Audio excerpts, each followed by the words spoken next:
Baseball season's officially back on Long Island, and with weather like this, it's an awesome start to the year. Because of that, I'm starting to get the itch again. I'm going on like year 4 of being a washed-up baseball player, so I think it's time for me to get my swing back in order, and who better to do that with than the reigning CAA champions, the Hofstra Pride. I'm Tim Crowley, joined by Hofstra infielder Zach Bailey. Zach, appreciate the time. How you doing, guys? So you were part of an offense last year that was a great contact team, hard to strike out, and obviously unbelievably clutch late in games with all those walk-offs. What made last year's offense so special? Honestly, we didn't really have a philosophy of like don't strike out with 2 strikes. We were just kind of gritty batters. We didn't want to get out ourselves. Obviously, it sucks going back to the dugout with a strikeout under your belt. So we just wanted to make contact.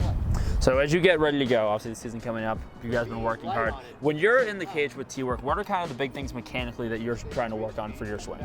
So mostly I'm thinking about putting the ball to the right side. I don't really want to pull the ball because in the game that'll make you pull off. So I'm really focused on getting my hands through the ball and just pushing to the right side. I always want to be handsy with it. You don't want to be too stiff with your hands. So I got to watch you first because I'm on 4 years no swing, so we got to let the experts do the work so far.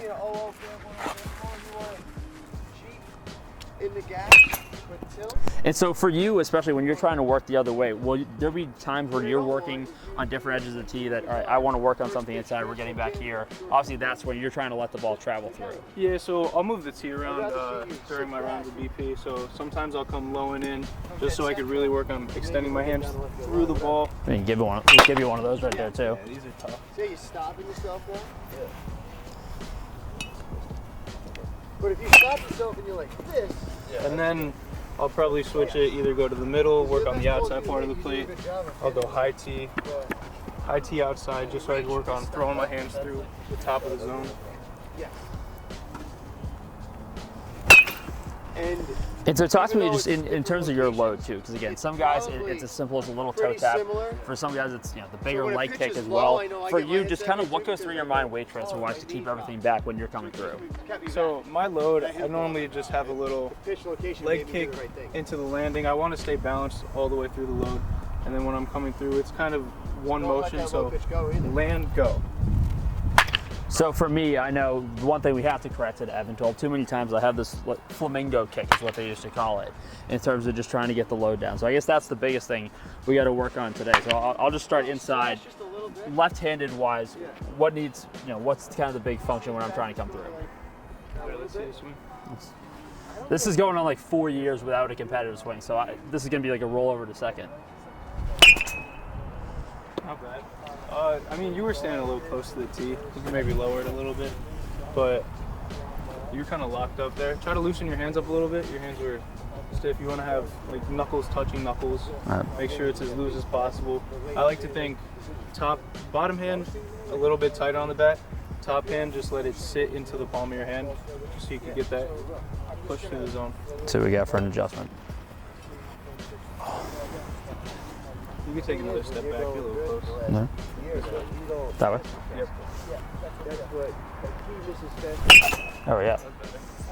I think there's a career in coaching after this. I actually coach kids sometimes. I like coaching kids. It's fun spreading my knowledge to other people. What's the age group you're usually working with?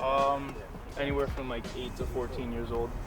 What's kind of the big things you try to preach to them? Because obviously there's kids that want to come out and they want to have every minute detail. There's kids that just want to come out and play. What are kind of some of the big things you like to tell them when you're working with them? The biggest thing I like to think, and it's my philosophy, always be on time for the fastball. You're going to get other off-speed pitches, but especially at a young age, like you need to be on time for that fastball. No one's going to blow anything by you. The fastball is the hardest pitch he's going to throw. Let's see if I can get one more pitch. We'll try to go away.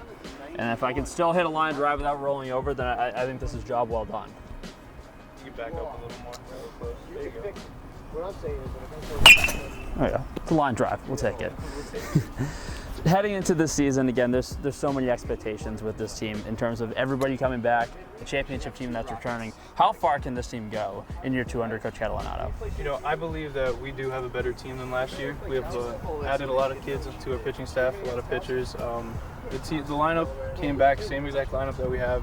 Definitely going to put the ball in play. I think our swings have gotten a lot better. Our philosophy at the plate has gotten a lot better. I think we're going to do better than we did last year, honestly. Zach, appreciate the time. Good luck this season. Thank you. Have a good one. Zach Bailey, Tim Crowley. Let's send it back inside the studio for more Sports Beat.